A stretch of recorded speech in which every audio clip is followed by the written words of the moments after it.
In 1987, Paul McCartney wrote a song. He wrote it for Freddie Mercury.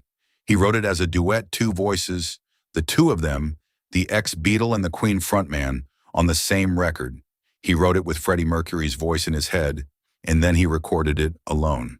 Because Freddie Mercury said no, not unkindly, not because he didn't want to work with Paul McCartney, because he was drowning in commitments, and because in April 1987, he had been diagnosed with HIV, and the specific weight of what that meant was pressing down on every decision he made about what to do with the time he had left. So McCartney recorded the song alone. It went to number 10 in the UK, and in November 1991, Freddie Mercury died. And Linda McCartney appeared on British television in the days that followed, alone, and described her husband as devastated. Not sad.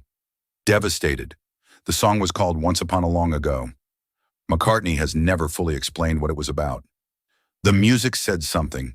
He has never said it out loud. This is the story of a friendship the world barely knew existed, a song that was supposed to have two voices and ended up with one, and the collaboration that never happened between the two greatest British rock singers of the 20th century. Paul McCartney and Freddie Mercury came to each other through Buddy Holly. This is not a sentimental coincidence. Buddy Holly's shadow is long across both careers, the specific quality of a songwriter and performer who understood, before almost anyone else, what a small band with amplified instruments could do when the right person stood in front of it. McCartney, who had been shaped by Holly as a teenager and who owned Holly's publishing rights, had been organizing the Buddy Holly Week since 1976, an annual celebration of Holly's music, bringing together musicians who loved what Holly had built and understood where it pointed. Freddie Mercury was one of those musicians. He attended. He showed up as a fan, not as Freddie Mercury, the performer, but as Farak, who had grown up loving rock and roll and who understood in the specific cellular way of someone who has spent their life inside music what Buddy Holly had done and why it mattered. Roger Daltrey came. Eric Clapton came. Elton John came. Freddie Mercury came. And Paul McCartney, who had organized the whole thing, was in the room.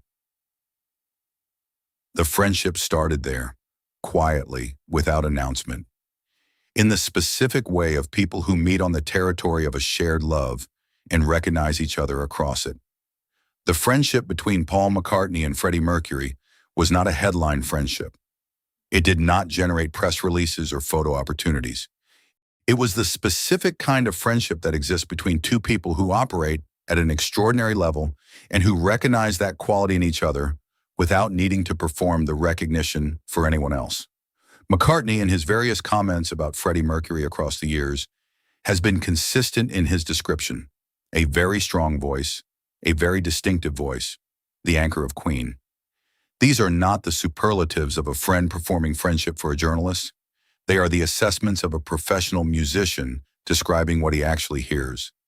And Freddie Mercury, who attended the Buddy Holly events year after year, who chose to be in the room where Paul McCartney was gathering people who loved rock and roll, was there because he wanted to be, not because it was useful, not because it was visible, because the music mattered. The friendship was built on the territory of what both men genuinely loved. That kind of friendship is durable and quiet and does not ask anything from the public. That kind of friendship does not ask anything from the public. But Live Aid changed it. July 13th, 1985. Both men on the Wembley stage. McCartney performed. Mercury performed the 20 minutes that every musician who was there has described the same way, in the same language. And backstage, in the specific compressed geography of an enormous event where everyone is in the same building, McCartney and Mercury spent time together in a way they had not before.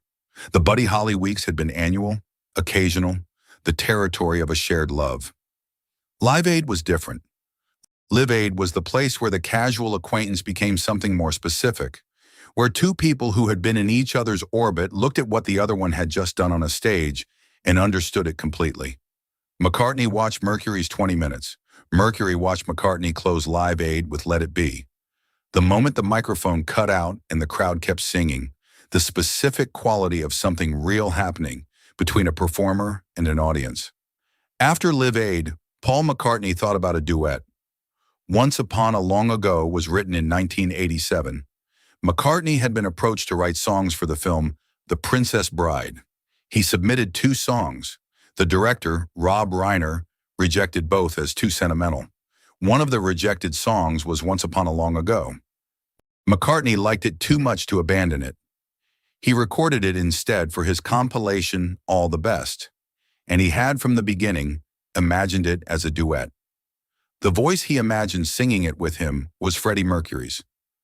The song's emotional territory, the dreamlike quality of it, the longing, the specific kind of nostalgia that is not simply for a time, but for a version of yourself that existed before the complications arrived, was territory that both men were living in 1987 from different positions. McCartney had the song. He had the friendship. He had the specific understanding, formed at the Buddy Holly Weeks and consolidated at Live Aid, of what Freddie Mercury's voice was and what it could do with a lyric like this. He asked.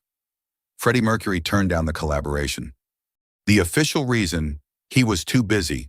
The solo work, the Barcelona album with Montserrat Caballé, the ongoing commitments to Queen. The schedule was genuinely full. This was true. And underneath the schedule, there was something else. In April 1987, Freddie Mercury was told he had HIV. He received his diagnosis in the same month that McCartney was working on the song.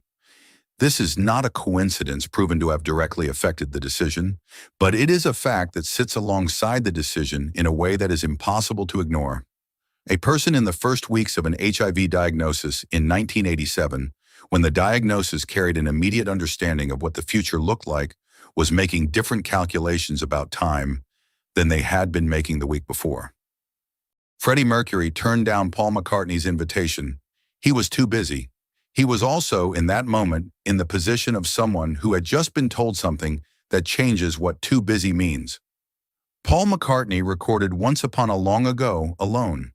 He recorded it at Hog Hill Studio in March 1987, with overdubs added at Abbey Road in July. The production was handled by Phil Ramone. The mixing was done by George Martin, the man who had produced the Beatles, who understood what McCartney's voice needed around it. Nigel Kennedy played violin. The song came out in November 1987. It reached number 10 in the UK. It was McCartney's last top 10 hit in Britain until his collaboration with Kanye West and Rihanna in 2015. He made a video in the Valley of Rocks in Devon, standing on a cliff's edge playing guitar while a helicopter filmed him from above. The song is beautiful. It is a song about something remembered about the specific quality of things that existed once and exist now only in the territory of memory and longing. McCartney has said it is about making music. He has said the line, "Tell me, darling, what does it mean?" captures something he himself doesn't entirely know how to answer. The voice that should have been there was not there. The song went to number 10, and the collaboration it was supposed to be went into the drawer with everything else that did not happen. Everything else that did not happen. The collaboration was the last and largest of them. But there had been smaller ones before the Buddy Holly Weeks, where Freddie Mercury and Paul McCartney were in the same room for years without the world knowing they were friends. The Live Aid backstage where the friendship deepened. The song McCartney wrote with Freddie's voice in his head. The recording sessions that proceeded without him. The year and a half between the rejection and Freddie Mercury's death, during which McCartney, who had written the song with Mercury in mind and who was watching from outside what was happening to his friend's health, waited. And then in November 1991, Freddie Mercury died, and the drawer closed, and Paul McCartney was devastated. Linda said so. She appeared on British television Alone a few days after Freddie's death, and she described her husband's state. Devastated, not sad, devastated. The word is specific. It is the word of someone who lost something that was not only Freddie Mercury as a cultural figure, but Freddie Mercury as a friend, the person who had shown up at the Buddy Holly Weeks, who had been in the room for years, who had been the voice the song was written for. The Freddie Mercury tribute concert was held at Wembley Stadium on April 20th, 1992. The roster: Elton John, David Bowie, George Michael, Annie Lennox, Robert Plant, Roger Daltrey, Metallica, Guns N' Roses. Paul McCartney was not there. Brian May in 2021 described calling McCartney before the show and being told he would love to work with Queen. The call happened. The show happened without McCartney. What occurred between the call and the concert has not been clearly reported. What is available is the fact: the tribute concert for Freddie Mercury took place with one notable absence: the man who had written a song for him, the man whose wife had described him as devastated. Paul McCartney was not at Wembley in April 1992. He has never explained why. Once Upon a Long Ago sounds different when you know the story. This is the specific quality of music whose context changes what it contains, not because the music itself has changed, but because the listener has. The dreamlike quality of the song. The longing, the specific line: once upon a long ago, things were so much simpler then. McCartney has said the song is about making music. He has said he doesn't entirely know what the line "tell me, darling, what does it mean" means. He has said it is a haunting thing and that he feels good about it. He has not said, "I wrote this for someone." He has not said, "This is what I thought we could make together." He has not described the song in terms of its intended collaboration. The collaboration that did not happen sits inside the song, as absent as the second voice that was supposed to be there. The song went to number 10. Freddie Mercury declined. Paul McCartney recorded it alone. And it is a beautiful, slightly melancholy song about things that existed once and exist now only in memory. The voice that was supposed to be on it exists now only in memory too. The voice that was supposed to be on it exists now only in memory. This is the specific quality of the McCartney-Mercury story, the friendship that was real and quiet and built on the territory of Buddy Holly and Live Aid, and a song written with a specific voice in mind. It is not a story of a collaboration that was supposed to be historic and became a failure. It is a story of two people who were in each other's orbit for years, who built something real between them on the territory of what they both loved, who came close to making one thing together and didn't. The friendship was real, the song is real, the absence of the second voice is real. And the specific combination of those three things, the real friendship, the real song, the real absence, produces something that McCartney has never quite described, and that the song, which he says he doesn't entirely understand himself, carries on his behalf. Once upon a long ago. Things were so much simpler then. Tell me, darling, what does it mean?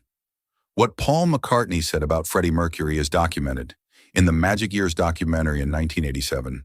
A very strong voice, a very distinctive voice, the anchor of that group, and the implicit statement made by writing "Once Upon a Long Ago" with Freddie's voice in his head and recording it alone when Freddie could not be there.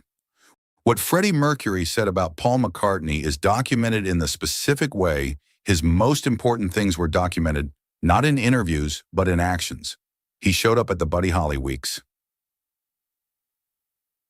Year after year, he chose to be in the room where McCartney was gathering the people who loved what rock and roll had been. He showed up. That is the clearest thing he said about McCartney. He kept showing up. The duet version of Once Upon a Long Ago, the version with both voices on it, is one of the more specific losses in the history of music that almost was. Not because duets between major artists are unprecedented, not because the two voices were incompatible, but because the specific combination of those two men, at that moment in their lives, making something about things that existed once and exist now only in memory, that would have been something neither could have made alone. The specific emotional territory of 1987, the AIDS crisis, the press, the specific weight of being famous and watched and loved and hunted was territory. Both of them were navigating from different positions in the same year. The song could have held all of that. It was supposed to, it didn't. It was supposed to, it didn't. And Paul McCartney has never fully explained what the song was about. He has said it is about making music. He has said he doesn't entirely know what it means. He has described it as haunting. He has not said, "I wrote this for someone." He has not said, the someone was Freddie Mercury. He has not described the specific version of the song that existed only in his head, the version with both voices on it, the version that was supposed to be, The version that is now only in the territory of once upon a long ago, that is now only the thing that was simpler then, that is now only the question that the song asks and does not answer. Tell me, darling, what does it mean? The song went to number 10. Freddie Mercury heard it. He was alive when it came out. He never said what he thought of the finished version, the version with only one voice on it.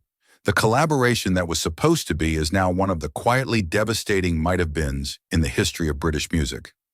McCartney has the song, Mercury left the song. The song has both of them in it, the one who finished it, and the silence where the other one should have been. Paul McCartney wrote a song for Freddie Mercury as a duet, with Freddie's voice in his head. He asked. Freddie said no. He was too busy. He was also, in April 1987, 3 weeks into knowing he had HIV. McCartney recorded the song alone. It went to number 10, and in November 1991, Freddie Mercury died, and Linda McCartney appeared on British television a few days later. Alone, and described her husband as devastated. The song is called Once Upon a Long Ago.